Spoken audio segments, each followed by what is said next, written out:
Fire away. Zach, can we start with yesterday there was a report that your contract with the Bengals goes through 2027. Can you confirm if that's true? And if so, the organization decided not to announce it. Do you know why the team decided not to announce it a year after they announced? I don't think it really matters. I coach every day like it's my last. And I've been through years in 2019, 2020 that were literally you coach every game thinking it could be your last game. And I've seen how we responded after that, 21, 22, competing for division titles and championships. And so this year is no different for me. It's going through adversity, coaching every game in this profession like it could be your last one. I have a lot of confidence in our staff that we're going to get this turned around, and we're going to finish the season really strong and put together a great plan to get back to those championships I mentioned. So I'm very confident that we can do all that. Just for accuracy's sake, though, it is through 2027. Correct. I'm not going to respond to that. I just told you I coach every day like it's my last one. Zach, we don't get a chance to talk to ownership or Duke. We don't get that opportunity. What kind of assurances have you been given from ownership? We just talk every week. Every week you talked about your contract? Or Every week we talk about everything. when was the last time you spoke about your contract and the status? It's not really part of our conversation. It's every week we're just trying to create together a great plan to win football games and make sure our team's ready to go, make sure I'm ready to go. So I know that's of curiosity to you guys, but we're just focused on being the Dolphins. Is it fair to say that's reassessed after the season every year? You'd have to ask them. Ask them? Yeah. And we don't get that chance. Okay, well, I'm sorry. Okay. I'm just being straightforward with that. We would ask them, but we don't get that Okay. opportunity. Is T going through protocol? Yeah, he's still going through Is he protocol. going to be limited today? Yeah, he'll be same as last week. He'll go through practice today. Went through the walkthrough, but again, protocol. So I'm not going to make any guesses on where it ends up. Is anyone else out this week? Chris Jenkins will be out for sure. There's some other guys we'll work through the next couple of days. Some of the ones we talked about the other day, but don't want to make any prediction on where they end up. But Chris will be the one that's out for sure. How's Marius? Amarius looks pretty good. So again, once we get on the field, we'll assess those guys better. But felt really good about Amarius coming out of yesterday. Was there a conversation about him getting back in the game at some point? Marius, we didn't see really with the trainers a ton. I mean, what was that like as y'all went? I honestly don't remember even at what point it happened as we sit now. So just he was out at that time. Wasn't a lot of conversation. We were just trying to go score points. Does the confidence that ownership has shown in you give you the peace of mind when you're evaluating young players and trying to rebuild the defense and Yeah. everything that you've done this season? Here's what I try to do every day. Make the best decisions so we can win the game. And a lot of that is trying to strengthen your team and your roster by giving opportunity to guys like that, like we've done this season. So I think if you twofold, if you're going to say, well, I'm going to do things because this could, no, I want to do what's best for our team and our program to win immediately, win long-term. And so that's every decision. If you're worried about losing your job and that's how you're going to make your decisions, you're not going to be very effective at what you do. And it's been a disappointing year. I'm not going to run from that. I'm not going to run from that. And the blame falls at my feet. Nobody else's, truthfully. I got my hands all over this thing. Haven't done a good enough job. I understand that. But I also have seen how this staff can respond and these players can respond because we've been through this before. This is very similar to the end of 2020. It felt very bleak and it was discouraging. And all we did was turn around and respond with back-to-back divisional championships, which is rare to do in this division, play for conference championships, play for Super Bowls. I feel extreme confidence that we know how to do that. We know how to get back to that. And that's exactly what we're going to set our mind to do. A big thing you guys did in that offseason after 2020, you go get Trey, you go get multiple Yeah. agents like that. Are you confident in ownership given that Burrow's making more, Jamar's making, that they'll be able to? I'm confident that we're going to make the best decisions for the organization. I got a ton of belief in our coaching staff, our scouting department, our ownership, that we are very much in alignment with every decision we've ever made here. And so again, when things haven't been good enough over the course of this season, there's really no one to blame other than me, truthfully. And so I know we all play a piece of this, but I'm the guy that gets to sit there and talk to the team every single week and present plans and make in-game decisions. And so frustrating that I haven't done a good job this year, but a ton of confidence, and maybe it rings hollow to everyone listening, but I know that we've been here before and I've seen how we can get out the other side, and I'm very confident we're going to get that Duke done. has taken criticism, certainly publicly. Why do you, because I know you believe in him, why do you believe in him? Because I've worked side by side with him for 7 years now, and I have a ton of confidence in how he sees things and the vision he's got and the vision that we have together. Our scouting staff does a great job, and it's rare that you get a chance to have like a really personal relationship with them and see them and be on the same page and communicate the way that we do. It's not that way everywhere. And so I really like the setup we have, and I think it works well for us and will work really well for us going forward. How's Looking at- Joe feeling for You'd have to ask him. He's been great so far to my eye. We haven't gotten on the field yet. But again, when you guys get that opportunity, you can ask Do him. you anticipate him practicing today? Joe Burrow? Yeah. Yes, I do. Because he had a very minor limp through the locker room Okay. on Monday, and I didn't know if that was nothing, or if you're monitoring that closely, especially now with the team out. Looking at the roster, it's a very high percentage of guys who have never played in the playoffs here before. Yeah. How have you had to adjust the way you present, the things you teach, considering that so many guys just don't know what that's like? Yeah, a lot of it is we've got a rhythm that we think serves us well. We're never afraid to modify anything over the course of the week. We do that. You do lean on the coaching staff who's been in those games you mentioned. We got a lot of players on our team that have been in those games. And then again, we feel like we've accumulated a lot of guys that have won, whether it just be at the college level, if they're new to our team. And that's a big part of it. So again, that hasn't gotten us where we need to be this year, but there's certainly a winning attitude in the locker room, and guys understand what the standard looks like and do a good job holding each other through that. Has this been a year where you've kind of felt, kind of the story of the year has been the youth and then you trying to step up and do more and go through that process? Yeah, there's an element of that, and there's always going to be years where you find that, where you're trying to balance the vets you have on the team and trying to really bring along young players so that they can presently be good players for you and continue to develop, and you can be in a good spot in the future. So I feel like if you look at all 6 of the rookies we got, we put them all out there, and we've gotten a chance to watch them all play and grow, and I think it's a really exciting class, and I know that we hit on all 6 of them, and I feel really good about it. And so we'll just keep building. When a team's out of playoff contention, usually talk goes to maybe developing younger players and focusing on that instead of maybe what the results are. Why is that maybe not a consideration for y'all? We've played all 6 of our rookies, so. Well, in terms of even just further down the roster, trying to evaluate everybody, whether they're rookies or not, instead of trying to. I think we're actively doing that. I think we've tried to do that all season, and we'll continue to do it over the next couple games. Al Golden said on Monday was that the one way he would describe DJ Turner is very driven. He's Yeah. been climbing all the time, especially this season. Your thoughts on DJ, and I know you've talked about his Pro Bowl potential. Yeah.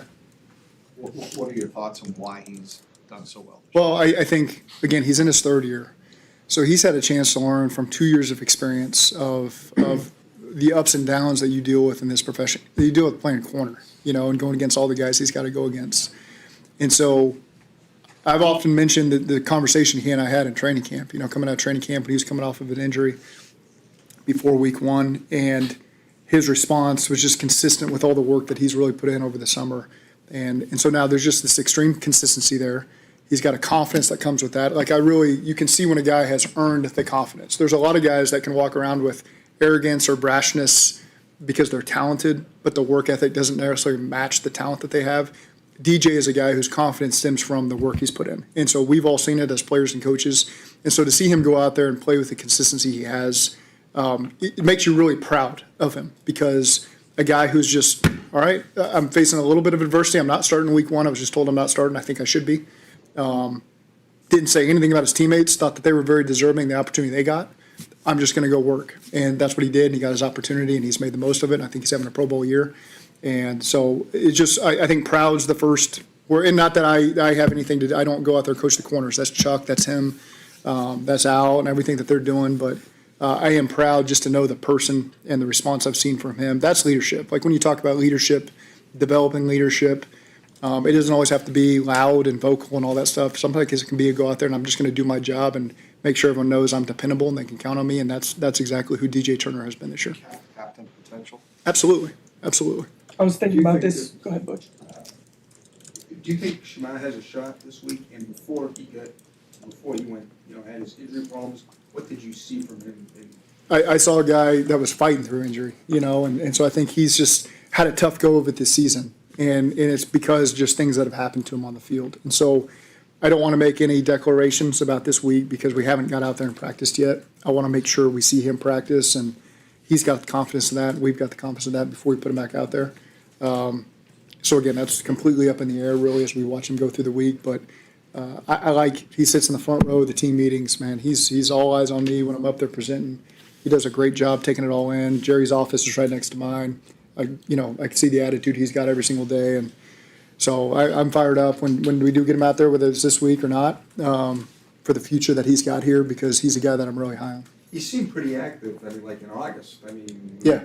Didn't have much of, he didn't have Absolutely. anything in the spring, he just seemed to be active before he got hurt against Jackson. Yeah, and he was healthy, and then he's had to fight through the injuries. That's tough to evaluate any rookie when they're fighting through injuries. We had that last year with Chris. We had him with McKinley. We had some guys that just got dinged up during the season, and they fight through it just like Shamar has done. And so I look forward to getting him on the field and letting him make an impact for us, because I know when he's healthy, he'll be able to do that. I was thinking about this, going back to Miami, and then you mentioned lessons from 2019 and 2020. Yeah. In 2019 in Miami, what did it end up meaning, the way Boyd fought back to the line of scrimmage in that one moment when he was hurt, and kind of you're hoping to see some similar things down the stretch here? It shows the heart and the character of the guys we have, that they just want to win. You tune out the outside noise, and you tune out, anybody making a comment to you about a draft pick. None of that's just nonsense. We put every second of our livelihood into winning games and doing everything we can to represent ourselves the right way. And so these types of games are big character games. You get a chance to reveal what we're made of. We know we're not going to the playoffs, but you still get a chance to go out there and fight like we did in 2019. And I remember Eifert picking up TB on triple N and helping him get up, and we cocked the ball, and then we throw vertigo for a touchdown on the next play. And all this tape that we still use today is represented by those guys that started this process for me. The TBs and the Geos of the world, and the CJs, and the guys that fought to build the culture and the foundation that we kept building on over all these years. And we got the guys in the locker room are doing the same thing right now. It is disappointing where we're at, but we're still have a foundation that we're going to continue to build on, and so we can go win divisional titles and conference titles and Super Bowls in the future. Was that just part of you, when you met Joe? Thank goodness we got out of Miami losing, because we get Joe at number one. No, you couldn't look at it like that. That's just doing a disservice to the work we put in every single day. If you say, "Oh, you want to go lose a football," absolutely not. I don't think people really understand what the next morning feels like for us when we lose a game. What the bus ride feels like, what the plane ride feels like, what getting up the next day and doing whatever you got to do and trying to get the guys going again on a Wednesday, Thursday, Friday to get ready to play on Sunday. What it does to your family, none of that. So we fight every second to win football games. We don't for 1 second tolerate anybody that says we should do this or that and not focus on winning. So that's what I love when I have a team meeting this morning and you just look in their eyes. Everybody's on the same page. Everyone knows what's at stake here. What's at stake is we need to win the game so we feel better, and so that we can build some momentum for ourselves and then go win the next one and then do things we got to do in the offseason to keep improving our team. But that's our only focus right now, is finding a way to go down to Miami, win the game, get on the bus and the plane with a smile on our face, because it's been too few of those this year. Going back to what you were talking about with the setup, and you talked about how much you love the input you get to have with the scouts and the setup here. Yeah. How willing is the organization, and I'll ask this to you too, but since you're a big part of the draft process, is to look at, you guys had a lot of success that you've talked about with that 21 and 22 seasons, but the last couple of seasons with them all ending in losing seasons, how willing is everybody to look at the process and maybe make tweaks and changes to it if need? Yeah, I think for a lot of the reasons, everything was praised in 21 and 22. And then you have down years, and it's, okay, you need to change everything. Well, where were those comments when we were doing it very similarly and we were having great years? So for us, everybody is always open to evolving. I can't speak for everybody, but I know just from dealing with everybody in this building, everyone wants to win and do everything it takes to win. And so I know that better than anybody because I interact with everybody. And so I feel extreme confidence that we are all on the same page. All we want to do is win and bring championships here to Cincinnati, and we'll do whatever it takes. To put it in specific words on how that's going to look, that's all for us behind the scenes to work through it and make sure we do all that. But I have absolute confidence that we have the right people and the right setups to make this happen, because we've proven it, and we'll prove it again. Do you believe ownership in the front office feels the same way about you? I don't want to speak for anybody, and I get what Mike just said, but I have a great relationship with them. I believe in them. I don't ever want to speak for someone when they're speaking about me. That's unfair. I shouldn't do that. But I love the relationship I have with everyone in this building. The unique thing about this is we get to meet so often, and that's a really good thing, because there's no 3 weeks of no communication face-to-face. I'm wondering what they think about a game, what they think about none of that. We get a chance to form a relationship and go through all this stuff, and it's the right way to do it. And so again, I'm excited to finish out this season the right way and for the future as well. Do you think Miami made a change at start quarterback? Looks like they're gonna go with Quinn Ewers. What's your overall impression? I haven't seen that. I mean, I know that was a report. I haven't heard Mike McDaniel say that. So until that, they've got a really good offense. I think that Mike does a great job with the scheme. I don't want to call it unique because we've seen it over the years with him at different places, but he does a really good job being creative and stressing you in different ways, maybe that some other teams don't in the run game, and not afraid to be very creative with how he does it. And so got a lot of respect for Mike McDaniel and the job he does. And I know they ran into tough circumstances in Pittsburgh and cold weather, and that's a good team. But it's a very difficult offense, regardless of who the quarterback is. They put a lot of stress on you in the run game. They do a great job getting guys open with a lot of speed in the pass game that can finish on explosive plays. And so it's a very challenging group to go against. I don't think you've drafted a quarterback in a while, even in late rounds. This year, was that a consideration? I know y'all swapped through the QB3 a lot this offseason. Was it a consideration to maybe see what you could get in the 7th? We always evaluate. We always evaluate who's out there and how they fit us. Put up against another position, put up against our quarterback room, and obviously we've done what we've done. Zach, I know you're focused obviously just on winning the game in front of you, but with 3 games left, what do you want to see out of guys that are, maybe outside of the 4 guys that you have, that when you and Duke go at the end of the season, start evaluating and figure out what you need to do for 2026, what can guys show in these last 3 games to show that they should be part of what you guys, part of the plan before you guys figure out what you need to add or improve on the team to get back to where you Continue on the same trajectory a lot of these guys are on. I think with any player at the beginning of their career, guys that have gone on the field for us have truly, you can truthfully say, gotten better every single game. And so just continue on with that. And all the work that these guys have put in over the course of their careers, but really starting back in January of putting together a great offseason, all the work they put in the summer, training camp, going through the season, you don't stop now just because of the circumstances we're in. So I expect these guys to continue to give their best. I know they will. And to your question, what are young guys? You just want to see them continue on the same trajectory we've seen them on, especially these last couple weeks. All right, thank you.